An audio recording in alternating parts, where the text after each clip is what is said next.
मित्र, आपने बहुत से कथाएं सुने होंगे, लेकिन आज की इस कथा में हम आपको बताने जा रहे हैं विष्णु भगवान के कुछ ऐसे अवतार के बारे में जिन्होंने सृष्टि कल्याण के लिए हर एक युग में हर एक क्षण एक नया अवतार लिया है। आप सभी को मालूम होगा कि श्री हरि विष्णु, भगवान शिव शंकर और ब्रह्मादेव, इन तीनों के संतुलन से ही हर एक कार्य होता है।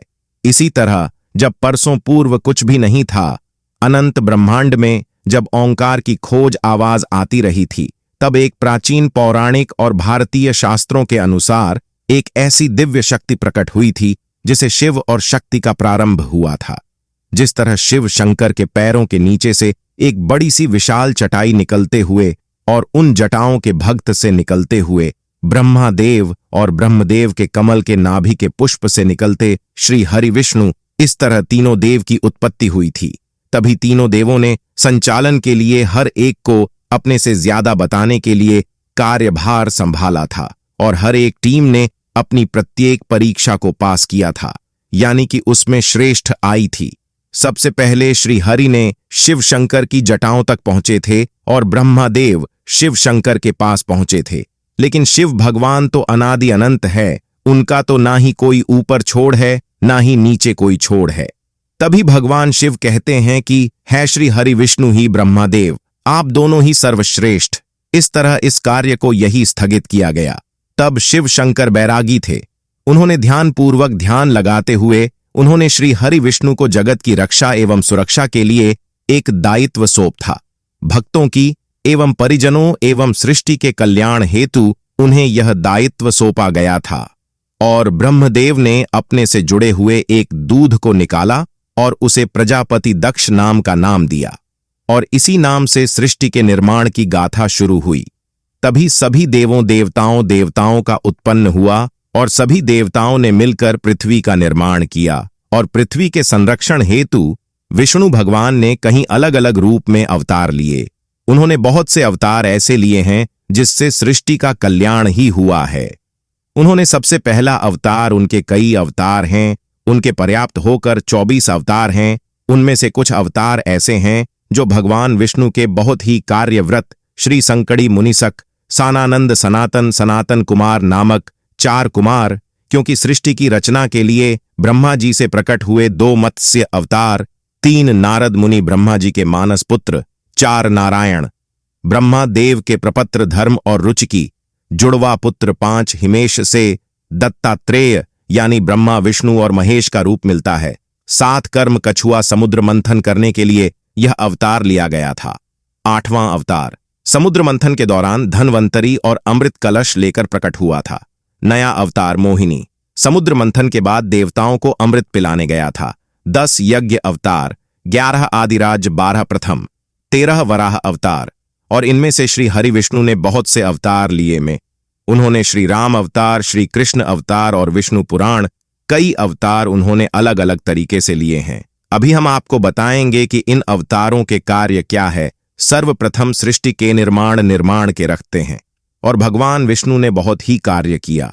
उनका सबसे पहला अवतार मध्य अवतार था। मित्रों, अपने भगवान विष्णु के बहुत सारे अवतारों के बारे में जाना होगा, लेकिन अच्छे अवतार के बारे में आज हम आपके संपूर्ण माहिती बताइए। यह माहिती ना तो आपको किसी के पास मिलेगी नहीं। आपको जानने मिलेगा कि भगवान विष्णु ने मत्स्य अवतार आखिर क्यों लिया और क्यों निर्माण के लिए मत्स्य उधर बहुत ही कार्यरत हुआ। जानी कहानी में भगवान विष्णु का यह अवतार सृष्टि के अंत में हुआ था, जब प्रलय काल आने में कुछ वक्त बचा था। सत्यव्रत मनु, जिनसे मनुष्य की उत्पत्ति हुई, धर्मात्मा और भगवान विष्णु के भक्त थे। एक दिन जब सत्यव्रत मनु नदी तट पर पूजन और तर्पण कर रहे थे, तब उनके कमंडल में नदी की धारा में बहकर एक छोटी सी सुनहरी मछली आ गई। उस छोटी सी मछली को लेकर मनु अपने राजमहल लौट आए। अगले दिन वह मछली इतनी बड़ी हो गई कि उसे एक बड़े से तालाब में रखना पड़ा। अगले दिन मछली तालाब में भी नहीं समा रही थी, तब उसे नदी में डाल दिया गया। उस समय मनु ने मछली से पूछा कि आप असाधारण हैं, मछली हैं, आप अपना परिचय दीजिए। भगवान विष्णु मछली से प्रकट हुए और बताया कि आज से 7 दिन बाद प्रलय आने वाला है। सृष्टि की रक्षा के लिए मैंने यह अवतार लिया है। आप एक बड़ी सी नाव बना लीजिए और उसमें सभी प्रकार की औषधि और बीज रख लीजिए, ताकि प्रलय के बाद फिर से सृष्टि के निर्माण का कार्य पूरा हो सके। प्रलय आने से पहले भगवान सत्यव्रत के पास आए और उनसे कहा कि आप अपनी नाव को मेरी सूंड में बांध दीजिए। सत्यव्रत परिवार सहित नाव पर सभी प्रकार के बीज और औषधि लेकर सवार हो गए और प्रलय काल के अंत तक भगवान विष्णु के मत्स्य अवतार के सहारे महासागर में तैरते रहे। मत्स्य अवतार में भगवान ने चारों वेदों को अपने मुंह में दबाए रखा और जब पुनः सृष्टि का निर्माण हुआ तो ब्रह्मा जी को वेद सौंप दिए। इस तरह भगवान विष्णु ने मत्स्य अवतार लेकर प्रलय काल से लेकर सृष्टि के फिर से निर्माण का काम पूरा किया। ऐसी भी कथा है कि सृष्टि के निर्माण के समय जब चारों तरफ जल ही जल था, तब पृथ्वी की स्थापना के लिए मत्स्य भगवान ही महासागर के तल में जाकर अपने मुंह में मिट्टी लेकर आए थे और इससे जल के ऊपर पृथ्वी का निर्माण किया गया था। भगवान विष्णु ने दूसरा अवतार समुद्र मंथन के दौरान लिया था, क्योंकि समुद्र मंथन के दौरान आपके लिए बहुत आवश्यक है। एक बार देवताओं को अपनी शक्ति पर बहुत अहंकार हो गया था।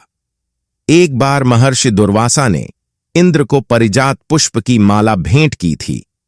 अहंकारवश इंद्र ने उस माला को ऐरावत हाथी के मस्तक पर डाल दिया। यह देख आर्षि को इंद्र पर क्रोध आ गया और उन्होंने देवताओं को श्रीहीन होने का श्राप देकर उनकी सुखा समृद्धि खत्म कर दी थी।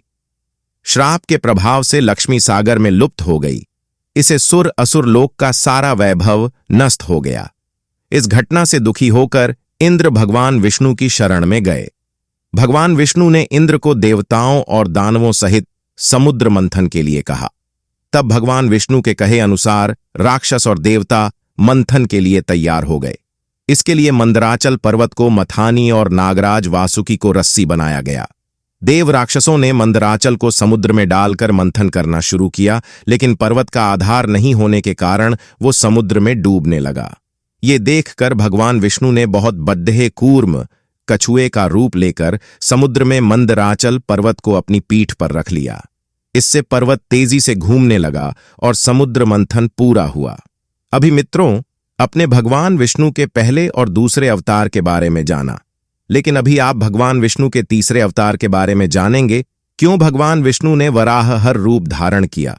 एक बार की बात है, जब वह समुद्र के विशाल विस्तार में यात्रा कर रहा था तो उसका सामना समुद्र के शक्तिशाली देवता वरुण से हुआ। दृढ़ निश्चय के साथ उसने वरुण देव को युद्ध के लिए चुनौती देने का साहस किया। वरुण की चालाक योजना में हिरण्याक्ष को यह विश्वास दिलाना शामिल था कि उसके लिए एकमात्र योग्य शत्रु कोई और नहीं बल्कि स्वयं भगवान विष्णु हैं। इस प्रकार हिरण्याक्ष शक्तिशाली देवता के साथ भीषण युद्ध में शामिल होने के लिए मजबूर हो गया। अचानक नारद कहीं से प्रकट हुए। हिरण्याक्ष ने भगवान विष्णु का स्थान जानना चाहा। नारद ने हिरण्याक्ष को बताया कि भगवान विष्णु धरती माता को समुद्र की गहराई से बचाने के लिए एक साहसिक अभियान पर निकले हैं। अपने हृदय में क्रोध भरकर हिरण्याक्ष समुद्र की गहराई की ओर बढ़ा। वीरतापूर्ण कार्य करते हुए भगवान वराह ने अपना शक्तिशाली दांत समुद्र की गहराई में डाला और उस पर माता पृथ्वी को चढ़ा दिया। दृढ़ निश्चय के साथ वह ऊपर चमकती हुई सतह की ओर बढ़ा। एक भयंकर मुठभेड़ में हिरण्याक्ष ने अपनी शक्तिशाली गदा लेकर भगवान वराह की ओर धावा बोला। उसने भगवान विष्णु के वराह अवतार को चुनौती देने का साहस किया और दावा किया कि उसके पास उनसे युद्ध करने की शक्ति है। भयंकर शक्ति के साथ राक्षस ने अपनी शक्तिशाली गदा भगवान की ओर फेंकी, अपनी पूरी राक्षसी शक्ति के साथ वार करने के लिए तैयार। कहा जाता है कि भगवान वराह एक कदम पीछे हट गए। युद्ध जारी रहा। जैसे ही सूर्य अस्त होने लगा, भगवान ब्रह्मा ने एक गंभीर चेतावनी जारी की। राक्षस को रात होने से पहले पराजित किया जाना चाहिए, नहीं तो उसका काला जादू दुनिया पर हावी हो जाएगा। वराह अवतार और हिरण्याक्ष के बीच युद्ध में शक्तिशाली वराह ने अपने प्रतिद्वंद्वी के चेहरे पर जोरदार मुक्का मारा। एक तेज गति से उन्होंने उसे उठा लिया और हवा में उछाल दिया। हिरण्याक्ष अंततः गिर गया और तुरंत मारा गया। अभी आप जानेंगे भगवान विष्णु के चौथा अवतार नरसिंह अवतार के बारे में। मित्रों, दिल थाम कर बैठिए। भगवान विष्णु के द्वारा अपने भाई के वध से दुखी और क्रोधित हिरण्यकश्यप ने भाई की मृत्यु का बदला लेने के लिए अजेय होने का संकल्प कर हजारों वर्षों तक घोर तप किया। हिरण्यकश्यप की तपस्या से खुश होकर ब्रह्मा जी ने उसे वरदान दिया कि उसे न कोई घर में मार सके, न बाहर, न अस्त्र से उसका वध होगा और न शस्त्र से, न वो दिन में मरेगा, न रात में, न मनुष्य से मरे, न पशु से, न आकाश में और न पृथ्वी में। ब्रह्मा जी से वरदान प्राप्त करके हिरण्यकश्यप अजेय हो गया। उसने इंद्र से युद्ध कर स्वर्ग पर अधिकार जमा लिया, साथ ही सभी लोकों पर उसका राज हो गया। हिरण्यकश्यप इतना अहंकारी हो गया कि उसने अपनी प्रजा से खुद को भगवान की तरह पूजने का आदेश दिया और आदेश न मानने वाला सजा का भागीदार होता था।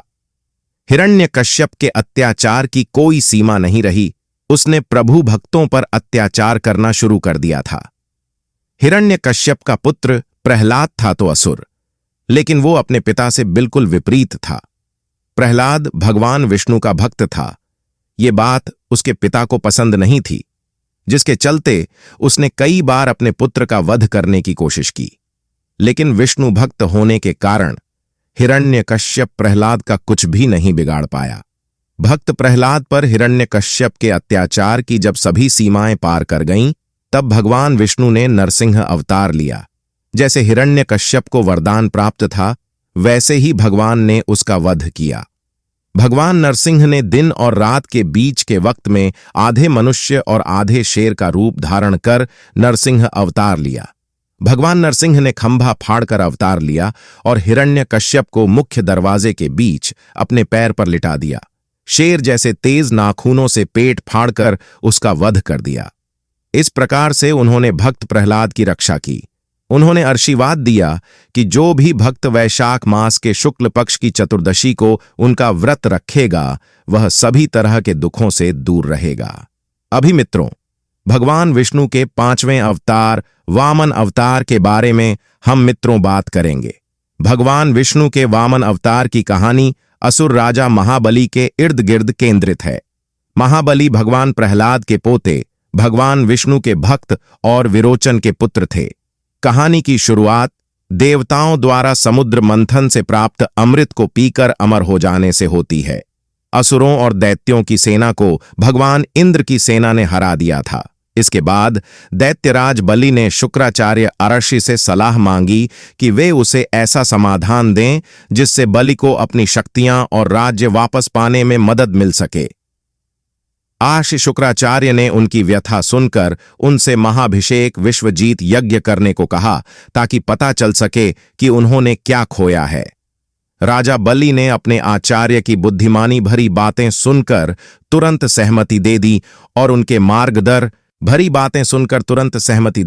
और उनके मार्गदर्शन में यज्ञ करने लगे। यज्ञ पूरा होने पर राजा बलि को एक स्वर्ण रथ भेंट किया गया, जिसे पवन गति से चलने वाले घोड़ों द्वारा खींचा जा रहा था। इसके अलावा उन्हें दिव्य कवच, सिंह के सिर वाला ध्वज स्तंभ और बाणों से भरा एक तरकश भी दिया गया। उन्हें एक शंख भी दिया गया, जिसे बजाने पर गर्जना जैसी ध्वनि निकलती थी, और एक ऐसी माला भी दी गई जो कभी नहीं मुरझाती। अपनी नई संपत्ति से सुसज्जित होकर राजा बलि भगवान इंद्र के विरुद्ध युद्ध के मैदान में आगे बढ़े और इस बार राजा बलि विजयी हुए। अपने आचार्य को धन्यवाद देते हुए उसने एक बार फिर उनसे सलाह मांगी कि वह अपना भाग्य कैसे बनाए रख सकता है, और उसके गुरु ने उसे बताया कि जब तक वह यज्ञ करता रहेगा, वह एक शक्तिशाली और अजेय जीवन जी सकता है। उसे गरीबों और ब्राह्मणों की भी मदद करनी चाहिए। दूसरी ओर भगवान इंद्र बृहस्पति अर्षि के पास यह जानने के लिए गए कि क्या उनके लिए बाली को परास्त करने और अपनी शक्तियां वापस पाने का कोई तरीका है। फिर उन्हें भगवान विष्णु की खोज करने का निर्देश दिया गया। भगवान इंद्र ने भगवान विष्णु की पूजा करके उनकी सहायता प्राप्त की। भगवान इंद्र की माता अदिति, महर्षि काश्यप की पत्नी, ने अपने पुत्र की सहायता के लिए भगवान विष्णु से प्रार्थना की। भगवान विष्णु ने भगवान इंद्र की सहायता करने और बलि का वध करने के लिए सहमति व्यक्त की। अपने वचनों के अनुसार अदिति ने एक पुत्र को जन्म दिया और उसका नाम वामन रखा। तब भगवान विष्णु ने वामन का अवतार लिया और ब्राह्मण का वेश धारण किया और उस स्थान पर पहुंचे जहां शुक्राचार्य और दैत्यराज बलि द्वारा यज्ञ किया जा रहा था। राजा बलि ने युवा ब्राह्मण से पूछा कि वह क्या चाहता है। वामन ने राजा बलि की ब्राह्मणों और गरीबों के प्रति उदारता की प्रशंसा की और उनसे अपने 3 कदमों के बराबर भूमि मांगी। इस तरह की मांग सुनकर वहां मौजूद दर्शक आश्चर्यचकित रह गए। उस युवा बालक द्वारा मांगी गई भिक्षा की सरासर हास्यास्पदता पर असुरों ने जोर से ठहाका लगाया। दैत्यराज बलि ने इस युवा विचित्र बालक की इच्छा पूरी करने के लिए सहमति जताई। सहमत होने पर उस युवा लड़के का छोटा रूप आकार में बड़ा हो गया। कुछ ही समय में वह पूरे ग्रह से भी बड़ा हो गया। उसने एक कदम रखा जिससे पूरी धरती ढक गई और अगले कदम ने आकाश को ढक दिया जो अमरावैयो है। और उसने राजा बलि की ओर देखा और उससे पूछा कि तीसरा कदम कहां पड़ेगा। राजा बलि ने अपना वचन निभाने का निश्चय किया और वामन से कहा कि वह तीसरा पग उनके सिर पर रख दें। यह सुनकर भगवान विष्णु अपने वास्तविक रूप में प्रकट हुए और राजा बलि को आशीर्वाद दिया तथा उसे पाताल लोक पर शासन करने की अनुमति दी। इस प्रकार बाली पाताल लोक चला गया।